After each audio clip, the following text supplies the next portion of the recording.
오늘 말씀에 나오는 바라바는 하나님의 은혜로 구원받은 모든 죄인들을 그들이 어떻게 구원받았느냐 그 과정, 그리고 전적으로 하나님의 은혜라는 관점에서 우리 모든 죄인들을 대표하는 상징적인 인물입니다. 그리고 이 사건이 얼마나 중요하고 우리에게 주는 영적인 교훈이 컸으면은 아주 드물게 복음서, 즉 마태, 마가, 누가, 요한복음 전체에 이 사건이 자세하게 기록이 되어 있습니다. 바라바라는 이름이 오늘 말씀에서만 5번 나옵니다. 성경 전체에서 그 이름이 많이 나옵니다. 드물게. 여기에는 우리에게 주는 분명한 교훈이 있습니다.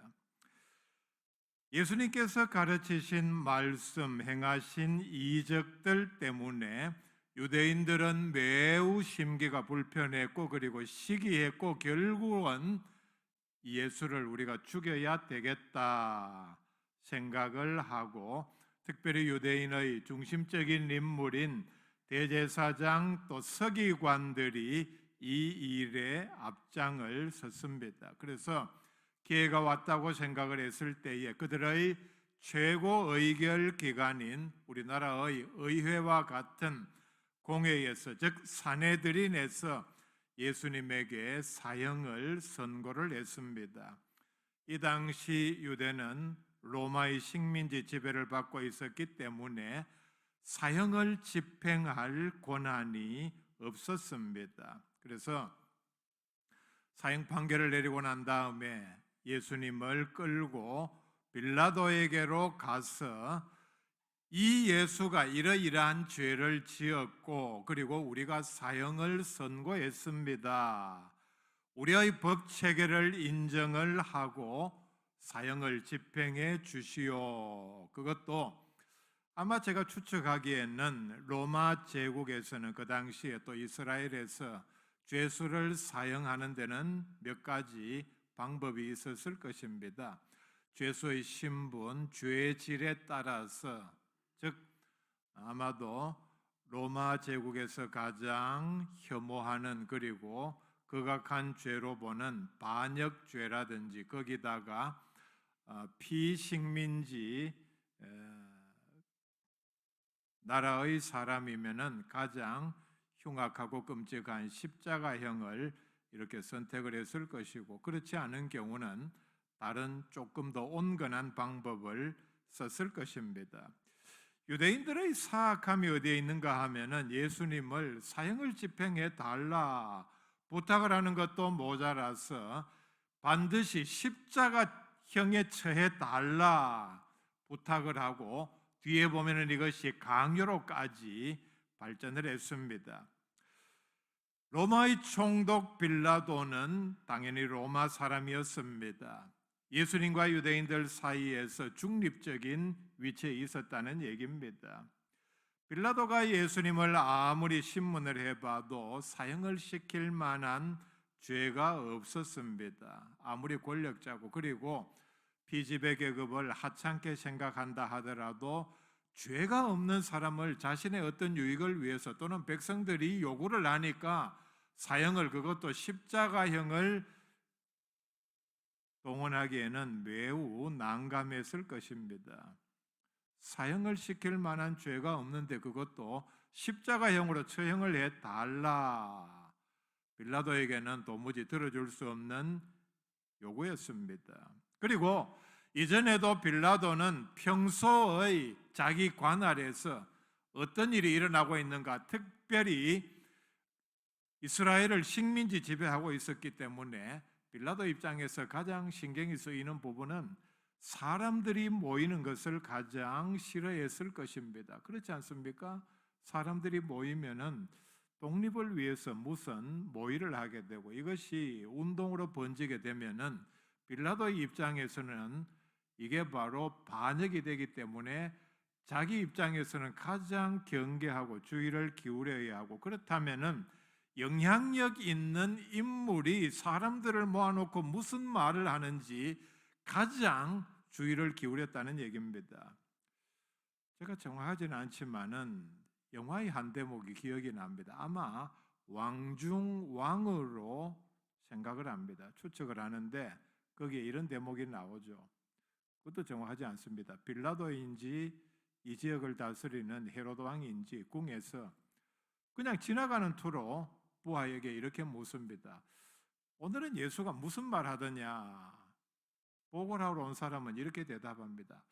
뭐 천국에 대해서 얘기하는 것 같습니다. 뭐 내세가 어떻고 하늘나라가 어떻고 대수롭지 않게 얘기하니까 들은 사람이 빌라도인지 헤로드 왕인지는 모르지만은 그냥 그래 하고는 다른 얘기로 넘어가는. 그러니까 권력자의 입장에서 볼 때 예수님께서 평소에 많은 사람들을 모아놓고 어떤 일들을 행하고 말씀을 가르치는 내용들이 신경이 쓰이는 부분이지만은 계속해서 감시원을 보내서 들어보고 무엇을 하는가 정보 분석을 해본 결과 그렇게 중요한 일은 아니라는 판단을 분명히 하고 있었습니다. 자기 관할 지역에서 아마 가장 많은 사람들이 모이는 예수님의 가르치신 이 장소에 무슨 말이 오갔고 무슨 일들이 일어났는지 빌라도가 몰랐다는 것은 말이 되지를 않습니다. 특이한 동향이 없었기 때문에 그냥 보기만 했다는 얘기입니다. 그렇기 때문에 사전에 알아들은 정보 보고를 통해서 그리고 자기가 직접 신문을 해보니까 예수는 아무런 죄가 없다는 사실을 알고 예수님을 놓아주려고 했습니다. 빌라도는 18절 말씀에 이는 그가 그들의 시기로 예수를 넘겨준 줄 알미더라.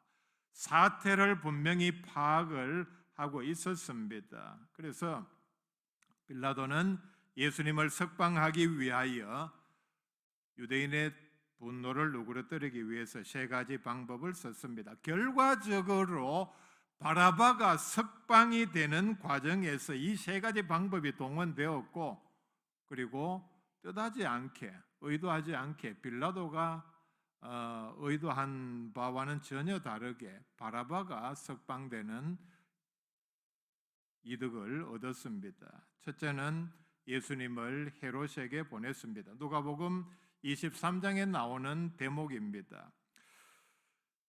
예수님께서 갈릴리 출신이라는 사실을 빌라도가 알고서 마침 그때 유월절을 지키기 위해서 예루살렘에 올라온 그러니까 갈릴리 지역을 분담해서 다스리고 있는 헤롯 왕에게 예수님을 보내서 예수님에 대한 처리를 맡기고 빌라도는 예수님을 십자가에 못 박는 그런 부담스러운 일에서 손을 떼고 싶었습니다. 빌라도가 헤롯에게 예수님을 보낸 이유는 헤롯은 갈릴리 지역 왕이니까 그리고 완전한 동족은 아니지만은 유대인은 아니지만은 자기네들의 왕이니까 예수님에 대해서 자기보다 더 잘 알 것이라고 생각을 했습니다. 그리고 아마도 헤롯이 예수님을 만나보면은 예수님이 죄가 없다는 사실을 분명히 알고 유대인들이 아무리 십자가에 못 박으라고 때를 써도 석방시켜 줄 것이라 생각을 했습니다. 헤롯은 유대인의 왕이니까 또 유대인들을 더 잘 아니까 더 강력하게 설득을 해서 죄가 없다 이렇게 석방시킬 것이라고 생각을 했습니다. 헤롯이 예수님을 신문해 보니 역시 그에게서 아무런 죄도 찾을 수가 없었습니다. 그런데 석방을 시키려고 했지만은 누가복음 23장 10절에 대제사장들과 서기관들이 서서 힘써 고발하더라. 유대인 가운데 특권층인 귀족과 같은 사람들이 헤로드 왕 앞에서 더욱더 예수님에 대해서 십자가에 못 박으라고 요구를 하니까 헤롯도 그 사정을 잘 알았고 그래서 자신의 힘으로는 예수를 무죄 석방할 수가 없어서 다시 빌라도에게 돌려보냈습니다. 무슨 얘기냐? 빌라도의 입장에서는 내가 아무리 헤롯이 예수님을 무죄 방면하려고 노력을 했지만은 어쩔 수 없습니다. 당신이 십자가에 못 박아야 하겠습니다. 라는 얘기입니다. 첫 번째 시도 헤롯에게 보내서 책임을 면탈하고 그리고 예수님을 헤롯이 십자가에 아니면은 석방하려고 한 이 의도는 무산되고 말았습니다. 빌라도가 두 번째 쓴 방법은 누가복음 23장 16절에 나오는 말씀입니다. 그러므로 때려서 놓겠노라. 자, 다시 유대인들에게 이렇게 얘기합니다. 빌라도는 다시 내가 아무리 조사를 해봐도 예수님은 무죄니까 너희들이 보는 데서 내가 심하게 매질을 해서 석방을 시키겠다. 헤롯에게 보낸 예수님이 자기에게로 다시 돌아왔을 때는 매우 난감했습니다. 유대인의 요구가 그만큼 컸다는 얘기입니다. 그래서 빌라도가 예수님을 석방시키기 위해서 동원한 두 번째 방법은 다시 내가 아무리 신문해봐도 죄가 없으니까 너희들 보는 데서 채찍질을 매우 심하게 해서 석방을 시켜 주겠다. 빌라도의 속셈은 이런 속셈입니다. 지금 보기에는 유대인들이 굉장히 격한 상황에서 이 흥분을 가라앉히지 못하고 십자가에 못 박으라 요구를 하지만은 보는 데서 직접 심하게 매질을 하면은 예를 들면 채찍질입니다. 심하게 채찍질을 하면은 살이 뜯겨 나오고 심하면은 또 뼈가 드러나고 피를 많이 흘리고 쓰러지고 온 몸에 피가 이렇게 낭자한 채 쓰러진 채로 보고 있으면은 아무리 지금은 분노가 이렇게 하늘을 찌를 듯 해도 이런 광경을 보면은 결국은 유대인들의 노도 누그러지고 그리고 그냥 석방시켜 줄 수 있지 않겠느냐. 뭐 사실은 그냥은 아니죠. 심하게 매질을 하는 것도 엄청난 형벌입니다. 심하게 매질하는 것이 미안하기는 하지만은 그래도 죽이는 것보다야 훨씬 낫지 않나. 빌라도가 이렇게 생각을 하고 그리고 이 방법을 썼습니다. 이렇게 하면은 끝까지 유대인들이 예수님을 십자가에 못 박으라고 요구하지는 못할 것이라 생각을 했습니다. 그래서 요한복음 19장 1절에 보면은 이에 빌라도가 예수를 데려다가 채찍질하더라 이렇게 설명을 합니다.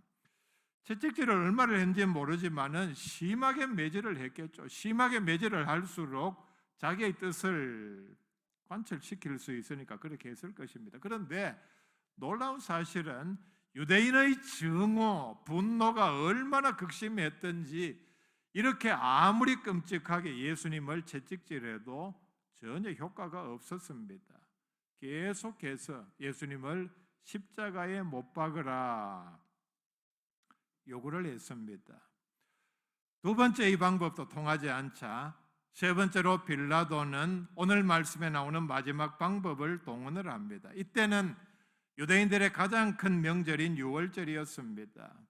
유월절에는 전례대로 요즘 말로 말하는 유월절 특사, 아무리 흉악한 죄인이라도 무죄 석방하는 전통이 있었습니다. 17절에 이렇게 말씀을 합니다. 그들이 모였을 때에 빌라도가 물어 이르되 너희는 내가 누구를 너희에게 놓아주기를 원하느냐? 특사로 놓아주기를 원하느냐? 바라바라 하는 유명한 죄수가 있고 이 사람이냐 아니면 그리스도라 하는 예수냐 이렇게 제안을 했습니다. 바라바는 그 당시에 이스라엘 지역의 모든 사람들이 다 아는 흉악범이었고 반란을 일으켰고 그리고 사도행전 3장 14절에 보면은 바라바를 가리켜서 살인범이라 이렇게 지칭을 합니다. 그 당시에 짧은 기간 안에 나올 수 있는 가장 흉악한 죄인이었습니다. 아마 제가 추측할 때는 이 당시에는 흉악범을 잡으면 빨리 판결을 하고 즉시 사형 집행을 했을 것입니다. 그러니까 뭐 긴 기간 동안에 가장 흉악한 범인 이렇게 다 처형을 하고 없을 테니까 바라바는 아마 최근에 이슈가 된 범죄자였고 그리고 재판을 받고 사형 집행을 기다리는 사람이었습니다. 빌라도는 예수님을 석방시켜 주기 위해서 당시 죄수 가운데 가장 흉악한 바라바를 예수님과 함께 놓고 유대인들에게 제시를 했습니다. 한 사람만 석방시킬 수 있는데 바라바를 이렇게 제시를 한 것은 바라바가 너무나도 흉악한 죄수였기 때문에 유대인들에게 바라바냐 예수냐 이렇게 하면은 당연히 유대인들이 예수를 석방하라 대답할 것으로 생각을 했기 때문입니다. 빌라도의 이 지극히 당연한 그리고 상식적인 예상은 빗나가고 말았습니다. 왜냐하면은 20절 말씀에 대제사장들과 장로들이 무리를 권하여 바라바를 달라 하게 하고 예수를 죽이자 하게 하였더니, 아마 이게 이제 세 번째 단계이기 때문에 이쯤 와서는 예수님을 심하게 매질한 것도 있고 해서 무리들 대부분의 생각은 아이고 이쯤 됐으면은 예수를 이제 그냥 석방하지 하는 단계에 들었는데 20절에 대제사장들과 장로들이 무리를 권하여, 정확하게는 무리를 충동하여, 무리들은 사실 대부분은 시류에 그냥 휩쓸려가는 사람들이 그냥 그렇게 말하니까 그렇게 주장한 것밖에 없습니다. 문제는 그 자리에 있던 핵심적인 세력, 대제사장들과 장로들, 서기관 같은 사람들이 문제였다는 얘기입니다. 이만큼 유대인 핵심 세력은 예수님을 처음부터 증오하고 그랬기 때문에 반드시 죽여야 하겠다는 의지가 매우 강한 상황이었습니다. 여기서 보면은 참 이해할 수 없는 사실은 성경을 잘 안다고 하는 정통 유대인들에 의해서 예수님은 흉악범보다 못한 취급을 받고 있다는 사실입니다. 예수님을 죽이기 위해서 당연히 사형 집행을 해야 하는 바라바를 놓아주라 이렇게 요구를 하고 있는 어처구니 없는 상황을 지금 우리가 보고 있습니다. 빌라도가 끝까지 예수를 석방하려 하자 요한복음 19장 12절에 이렇게 대목이 나옵니다. 이 사람을 놓으면 가이사의 충신이 아니니이다. 무릇 자기를 왕이라 하는 자는 가이사를 반역하는 것이니이다. 유대인들은 여기서 놀라운 말을 합니다. 유대인들이 어떤 사람들입니까? 지금 전 세계적으로 보면은 민족적 배타성이 가장 강한 민족입니다. 아마 전 세계에서 단일 민족으로 가장 민족적인 자부심이 강하고 그리고 배타성이 강한 민족이 누구냐? 지금도 유대인입니다. 그 당시는 더 말할 필요가 없습니다. 그런데 이 유대인들이 지금 자기네들을 식민 지배하고 있는 빌라도를 향해서 그리고 로마 황제를 향해서 어처구니 없는 말을 합니다. 이 사람을 놓으면은 당신은 로마 황제의 충신이 아닙니다. 반역하는 일입니다. 빌라도는 유대인들이 당신은 지금 로마 황제에 대하여 반역죄를 짓고 있습니다. 이 말에 충격을 받고 자기의 총독 자리를 유지하기 위해서 예수님을 십자가에 못 박게 내주었습니다. 자기의 황제 자리 하나 유지하기 위해서 하나님의 아들이신 우리의 구원자를 정말 모든 누명을 다 뒤집어 씌우고 그리고 육체적으로 가할 수 있는 최고의 고난을 가하는 주범이 바로 빌라도가 되고 말았습니다. 유대인의 간악함이 뭡니까? 사악함은 바로 이 대목에서 나타납니다. 즉 빌라도의 약점을 최대한 이용한 것입니다. 빌라도는 자기가 왕이 아닌 로마 황제가 보낸 로마의 총독이었습니다. 자기 위에 황제가 있다는 얘기입니다. 자기가 어떻게 처신했느냐, 통치했느냐 결과에 따라서 자기의 자리가 흔히 하는 말로 목이 날아갈 수 있는 그런 입장에 있었기 때문에 유대인들은 이 약점을 최대한 이용을 했습니다. 예수를 십자가에 못 박지 않으면은 예수가 어떤 죄를 지었느냐? 자기 스스로 왕이라고 했으니까 자기 스스로 왕이라고 한 사람을 벌 주지 아니하고 석방시켰다는 보고가 로마 황제에 들어가면은 당신은 한마디로 모든 것이 끝이라 하는 빌라도의 약점을 최대한 이용하는 방법을 썼습니다. 결국은 마지막에 이 방법에 빌라도가 굴복하고 말았습니다. 유대인들이 협박에 굴복했다는 얘기입니다. 이걸 보면은 과연 지금 이 상황에서 누가 누구를 다스리는지 구분이 가지 않을 정도입니다. 죄 없으신 예수님께서는 바로 이런 과정을 겪으면서 십자가에 못 박혀 죽으시고, 그리고 이 당시에 가장 흉악한 죄수 바라바는 석방이 되었습니다. 바라바가 살 수 있게 된 것은 바로 예수님 때문입니다. 여기에는 바로 우리를 향한 중요한 하나님의 깊은 구원 섭리가 있습니다. 바라바는 죽을 수밖에 없는 죄인에서 구원받은 모든 사람들의 모형입니다. 상징적인 인물이라는 뜻입니다. 정도의 차이는 있지만은, 혹시 여러분, 나는 바라바 정도로 죄를 짓지 않았는데 그래도 착하게 살고 예수 믿기 전에도, 사실은 따지고 보면은 큰 틀에서 하나님의 은혜로, 전적인 하나님의 은혜로 구원받았다는 사실에서는 우리 모두는 바로 바라바와 같은 사람이요, 바라바가 이처럼 극적인 과정을 통해서 구원 얻은 방법과 완전히 같다는 사실입니다. 바라바는 범죄하고 그리고 체포가 돼서 사형 선고를 받고 사형 집행을 눈앞에 두고 있었는데 예수님 때문에 살 수 있었습니다. 바라바가 살기 위해서 한 일은 전혀 없습니다. 유능한 변호사를 선임을 했다든지, 아니면은 자기가 아는 유력자를 동원해서 요즘 말로 탄원서를 썼다든지, 십자가의 한 강도처럼 자기의 죄를 마지막에라도 뉘우친 적도 없습니다. 예수님을 만난 적도 없고 그냥 자기도 모르는 사이에 얼떨결에 자기의 생명을 건졌습니다.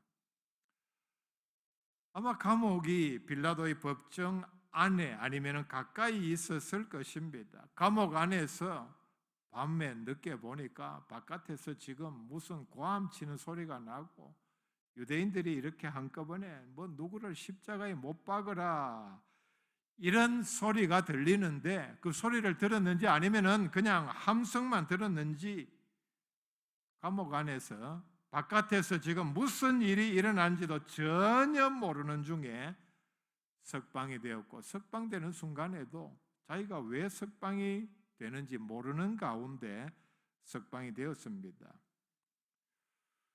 영적으로 우리는 모두 다 바라바 같은 죄인들입니다. 예수님이 아니었다면 영원한 형벌을 받을 수밖에 없는 죄인들이었습니다. 그런데 우리가 구원받는 과정에서 바라바와 같은 공통점이 뭡니까? 아무런 노력 없이 내가 어떻게 하면 살 수 있을까? 구원받을 수 있을까? 살기 위해서 노력하는 과정 하나 없이, 그리고 내 죄값을 치르기 위해서 배상 또는 보상한 흔적도 없이 오직 믿음으로만 구원을 받았습니다. 바라바는 이때 젊은 나이였을 것입니다. 죽을 뻔한 위기에서 석방이 되었으니까, 그렇다면 우리가 궁금증을 가질 수 있는 대목이 있습니다. 석방이 되고 난 다음에 바라바는 어떻게 되었겠는가? 성경에는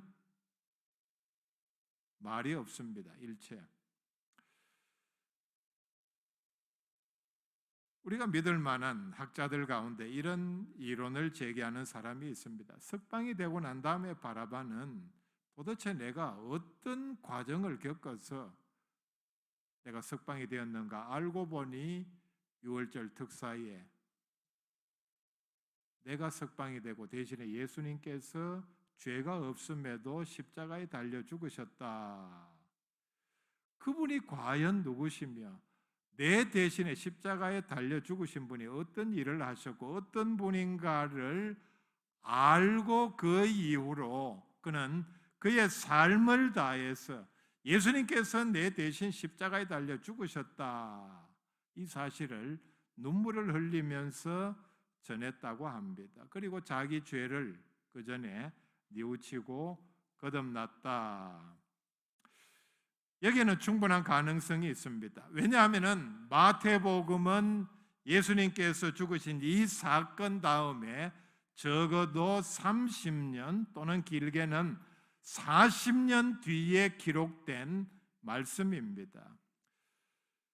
그가 이런 변화된 삶을 살았기 때문에 30년 또는 40년 뒤에 공통적으로 사복음서를 기록하면서 전체에서 그의 이름을 여러 번 기록을 한 것입니다.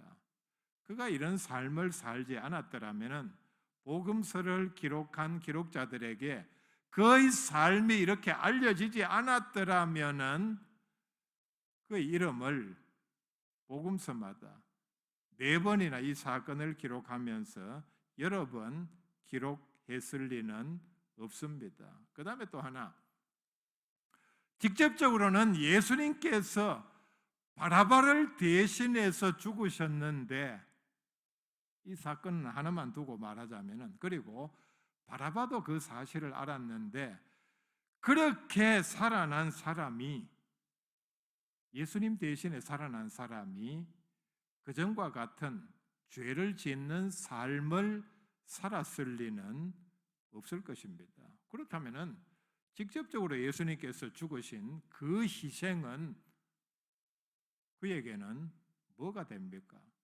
예수님께서 직접적으로 바라바를 위해서 죽으셨는데 바라바가 석방이 돼서 또 그와 같은 삶을 살아서 체포가 되고 사형 집행이 되었다.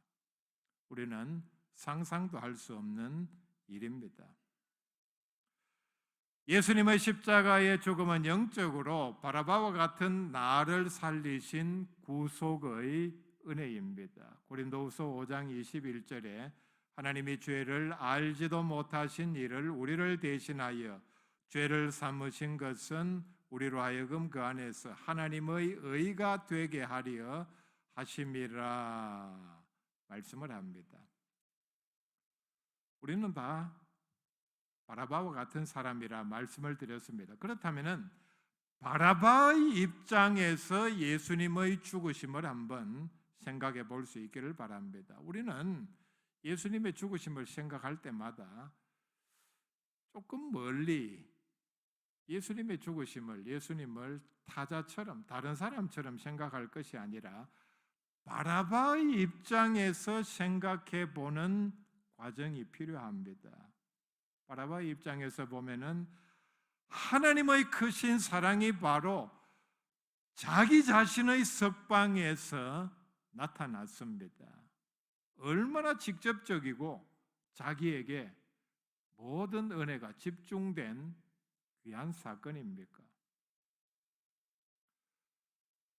우리도 바로 이 은혜로 구원을 얻었습니다. 바라바가 얻은 이 구원, 변화된 삶, 바로 오늘 우리에게도 임하시기를 바랍니다.